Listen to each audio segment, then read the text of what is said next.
నమస్తే welcome to Disha TV. రాష్ట్రంలోని గురుకులాల అద్దె భవనాల విషయంపై సర్కార్ అయితే ఫోకస్ పెట్టింది.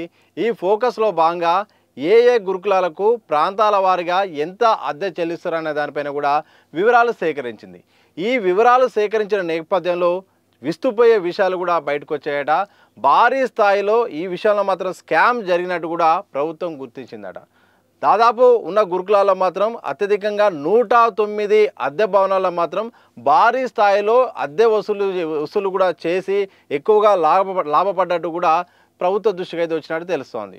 ప్రధానంగా బీఆర్ఎస్ పార్టీకి చెందిన కీలక నేతలకు, అలాగే కీలక నేతల సంబంధించిన బంధువులకు, అలాగే ఆ పార్టీ లీడర్లకు, అలాగే అప్పుడు గురుకులాల సెక్రటరీగా ఉన్న ఆయనకు సంబంధించిన వ్యక్తులకు, ఆయన నడిపించిన ప్రైవేటు సంస్థకు చెందిన వ్యక్తులకు కూడా పెద్ద ఎత్తున ఈ యొక్క అద్దె భవనాలకు సంబంధించిన వ్యవహారాన్ని అయితే కట్టబెట్టినట్టు తెలుస్తుంది. ఈ అద్దె భవనాలు ఇచ్చిన నేపథ్యంలో వాస్తవానికి భిన్నంగా కూడా అత్యధిక రేటు కూడా ఇచ్చినట్టు కూడా తెలుస్తుంది. తద్వారా ప్రభుత్వానికి కూడా పెద్ద ఎత్తున భారీగా నష్టం జరిగింది. ప్రజాధనం కూడా దుర్వినియోగం అయినట్టు కూడా ప్రభుత్వం ఒక క్లారిటీకి వచ్చినట్టు తెలుస్తోంది. త్వరలో ఇక విచారణ చేపట్టి పూర్తి స్థాయిలో అసలుకు ఎంత స్కామ్ జరిగింది, దీని వెనుక ఎవరెవరు ఉన్నారనే దానిపైన కూడా ప్రభుత్వం ఆరా తీయబోతున్నట్టు కూడా తెలుస్తోంది. ఎందుకు ఈ విషయం తెరపైకి వచ్చింది అనే దానిపైన మనం ఒకసారి కనుక చూస్తే కానీ గత ఏడాది దసరా పండగ జరిగింది. సెలవుల అనంతరం చాలామంది తల్లిదండ్రులు విద్యార్థులతో కలిపి ఊరికి గురుకులాలకు పంపించారు. కానీ అక్కడ గురుకులాలకు సంబంధించిన అద్దె భవనాలకు సంబంధించిన యజమానులు పోస్టర్లు, ఫ్లెక్సీలు కూడా ఏర్పాటు చేసి గురుకులాలకు తాళం వేశారు. కనీసం ప్రభుత్వానికి కూడా అవగాహన లేదు. అలాగే గతం నుండి పెండింగ్లో ఉన్నాయి కాబట్టి చెల్లింపు ఇస్తాంలే అని కూడా భరోసా ఇచ్చినప్పటికి కూడా ఒక్కసారిగా తాళం వేయడం, ఆ వార్త రాష్ట్ర వ్యాప్తంగా సంచలనం కావడం, ఇక బీఆర్ఎస్ పార్టీ నుండి ఇటు ప్రతిపక్షాల నుండి కూడా పెద్ద ఎత్తున విమర్శలు రావడం, సర్కారు కూడా కంగుదిన్న పరిస్థితి వచ్చింది. ఎందుకంటే బకాయిలు అనేది గత ప్రభుత్వానికి సంబంధించినవి, అలాగే ప్రస్తుతం ఉన్నవి కూడా కలిపి ద్వారా తప్పకుండా ఇస్తామని కూడా ప్రభుత్వానికి సంబంధించిన బీసీ మంత్రి పొన్నం ప్రభాకర్ చెప్పినప్పటికి కూడా ఒకేసారి చేయడంతో కూడా దీని వెనుక ఏదో కుట్ర ఉంది, దీని వెనుక ఎవరో ఉన్నారు, ఇది కావాలని దురుద్దేశపూర్వకంగా చేసినట్టు కూడా అప్పట్లో ఏకంగా మంత్రులు అలాగే కాంగ్రెస్ నేతలు కూడా చెప్పారు. తప్పకుండా విచారణ కూడా చేపడతాం, ఉన్న పలంగా విద్యార్థులను ఇలా బయట నిలబెట్టి తాళాలు వేయడం ద్వారా ప్రభుత్వానికి అప్రతిష్ట పాలు చేయాలని ఒక కుట్ర అయితే జరుగుతుందని కూడా అధికార పార్టీ అయితే అప్పుడు విమర్శలు కూడా చేసింది. ఇక విచారణ చేసిన నేపథ్యంలో కీలకమైన విషయాలు కూడా బయటకు వచ్చినట్టు తెలుస్తుంది. ప్రధానంగా అద్దె విషయానికి వస్తే మాత్రం పూర్తి స్థాయిలో గత బీఆర్ఎస్ సర్కారు కూడా 10 ఏళ్ళు ఉన్నప్పటికీ కూడా సొంత భవనాల కంటే ఎక్కువ అద్దె భవనాల మీద ఆధారపడి ఉంది. కొత్త భవనాలు అప్పుడు నిధులు లేని కారణంగానో, వివిధ కారణాల వల్ల స్థానం లేని కారణంగానో ఇక అద్దె భవనాలకే ఎక్కువ ప్రాధాన్యత ఇచ్చింది. అందులో భాగంగా రూరల్ అర్బన్గా అన్నట్టుగా కూడా అద్దె భవనాలు కూడా సెలెక్ట్ చేశారు. అయితే ఇక్కడ విచారణ సంబంధించిన దాంట్లో మాత్రం చాలా ఇంపార్టెంట్ విషయాలు కూడా బయటకు వస్తున్నాయి. సింపుల్ ఏంటంటే R&B శాఖ అయితే అధికారులు అయితే మాత్రం ఊళ్ళల్లో మాత్రం చదరపు అడుగుకు 3 రూపాయలు కేటాయించారు. దాంతోపాటు నగరాల్లో ప్రధానంగా హైదరాబాద్లో మాత్రం చదరపు అడుగు అంటే స్క్వేర్ ఫీట్కు 10 రూపాయలు అయితే కేటాయించారు. అయితే వాస్తవానికి భిన్నంగా నగరాల్లో ఎంతైతే రేటు ఉంటుందో అదే స్థాయిలో గ్రామాల్లో కూడా అద్దె కూడా చెల్లించినట్టుగా తెలుస్తుంది. ఆ రకంగా కూడా యజమానులు బాగుపడ్డట్టు కూడా తెలుస్తుంది. ఏంద్రా నాయన దీని వెనుక ఏముందని అధికారులు కూడా విచారణ కనుక చేస్తే, అలాగే ప్రభుత్వ పెద్దల లెక్కల ప్రకారం కనుక చూస్తే మాత్రం బీఆర్ఎస్ సంబంధించిన కీలక నేతల ఆదేశాల మేరకే వారికి అత్యంత దగ్గరున్న వ్యక్తులకే ప్రధానంగా అక్కడ అవసరం లేకున్నప్పటికీ కూడా భవనాలను ఇచ్చి వాస్తవ పరిస్థితులకు భిన్నంగా కూడా అత్యధిక అద్దె కూడా చెల్లించేలాగా కూడా అగ్రిమెంట్ జరిగినట్టు కూడా తెలుస్తోంది. ఎందుకంటే ఎగ్జాంపుల్ ఏంటంటే ఒక ములుగు ఉంది, అలాగే భూపాలపల్లి ఉంది, అలాంటి ప్రాంతాల్లో ఏకంగా 14 రూపాయలు చెల్లించినట్టు కూడా కనిపిస్తూ ఉంది.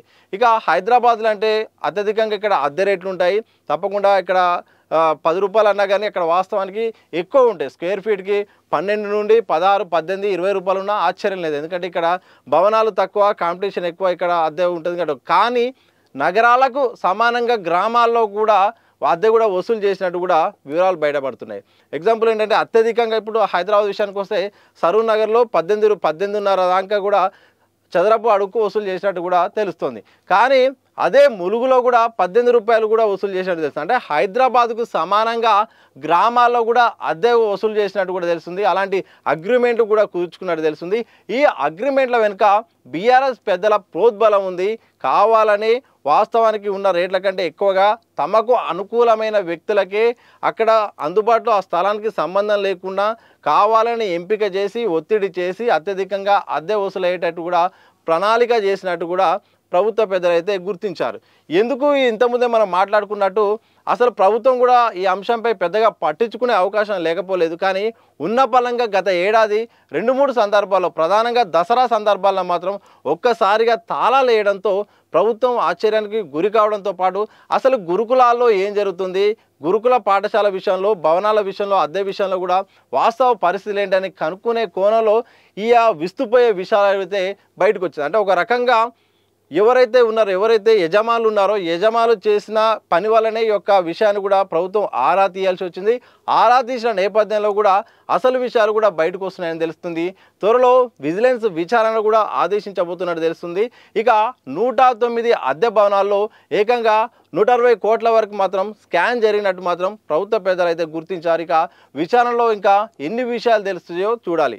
ఏదేమైనప్పటికీ బీఆర్ఎస్ హయాం అయితే పూర్తి స్థాయిలో ప్రభుత్వ భవనాలకు బదులుగా ఎక్కువగా అద్దె భవనాలకే ప్రాధాన్యత ఇచ్చింది. ఇక ఆ బకాయిలు కూడా పెండింగ్లో ఉంచింది. వాస్తవానికి అయితే మాత్రం 3 నెలలకు ఒకసారి పేమెంట్ చేయాల్సిన అవసరం ఉండగా మొదట్లో చేసినప్పటికీ ఆ తర్వాత కూడా ఇక పేమెంట్ ఆగిపోవడంతో బకాయిలు పెరిగిపోయాయి. ఆ పెరిగిపోయిన బకాయిలుగా సర్కారు మారడంతో కాంగ్రెస్ సర్కారుకు ఆటోమేటిక్గా చెల్లించాల్సిన బాధ్యత ఉంటుంది. ఈ చెల్లించే కోణంలో ఒకసారిగా యజమానులు చేసిన వైఖరి వల్ల విచారణ చేస్తే మాత్రం ఈ విషయాలు కూడా బయటకు వస్తున్నట్టు తెలుస్తుంది. మరి చూడాలి అసలుకు ఈ ధర ఒక R&B ధర నిర్ణయించిన దానికంటే అత్యధికంగా ఎందుకు అగ్రిమెంట్ చేయాల్సి వచ్చింది? కలెక్టర్లు దీని వెనుక ఎవరి ప్రమేయం వెనుక ఈ నిర్ణయం తీసుకున్నారు? నిజంగానే కుట్రపూరితంగా జరిగిందా, లేకపోతే వాస్తవానికి అక్కడ వాస్తవ పరిస్థితులు అంటే పెరిగిన ధరలు వాస్తవంగా అనుకూలమైన భవనాలు లేకపోవడం వల్ల, యజమానులు సహకరించకపోవడం వల్ల, లేకపోతే అద్దె పెంచారా? ఇలాంటి చాలా ప్రశ్నలు అయితే ఉన్నాయి. త్వరలో మాత్రం పూర్తి స్థాయిలో విచారణ జరిగితే మాత్రం బయటకు వచ్చే అవకాశాలు అయితే కనిపిస్తున్నాయి. ఏదేమైనప్పటికీ బకాయిల నేపథ్యంలో ఎవరైతే ఈ అద్దె భవనాలకు సంబంధించిన యజమానులు వాళ్ళ యొక్క నిరసన తెలపడం ద్వారా చేసిన విచారణ సందర్భంలో మాత్రం 109 అద్దె భవనాల్లో మాత్రం 120 కోట్ల వరకు స్కామ్ జరిగినట్టయితే ప్రభుత్వం గుర్తించింది. త్వరలో మాత్రం విచారణకు ఆదేశించబోతుంది. చూడాలి మరి ఈ విచారణలో ఎవరెవరి పేర్లు బయటకు వస్తాయి. నిజంగా ప్రభుత్వ పెద్దలు అనుకున్నట్టుగా పేరు చెప్తున్నట్టుగా దీని వెనుక బీఆర్ఎస్ కీలక నేతలు ఉన్నారా, వాళ్ళ బంధువులు ఉన్నారా, ఎవరెవరి వివరాలు బయటికి రాబోతున్నాయి, వివరాలు వచ్చిన నేపథ్యంలో కూడా ఎలాంటి చర్యలు తీసుకోబోతున్నారు, ఇలాంటి చాలా ప్రశ్నలు అయితే ఉన్నాయి. చూడాలి మరి విచారణ చేపట్టిన నేపథ్యంలో ఈ అంశాలు అయితే మాత్రం బయటకు వచ్చే అవకాశం అయితే ఉంది. తద్వారా బీఆర్ఎస్ ఎలా స్పందిస్తుంది, దానికి ప్రభుత్వం నుండి కూడా ఎలాంటి ఆన్సర్ రాబోతుంది, ఇలాంటి విషయాలు కూడా మరికొద్ది రోజుల్లో మాత్రం ఒక క్లారిటీకి వచ్చే అవకాశం అయితే కనిపిస్తూ ఉంది.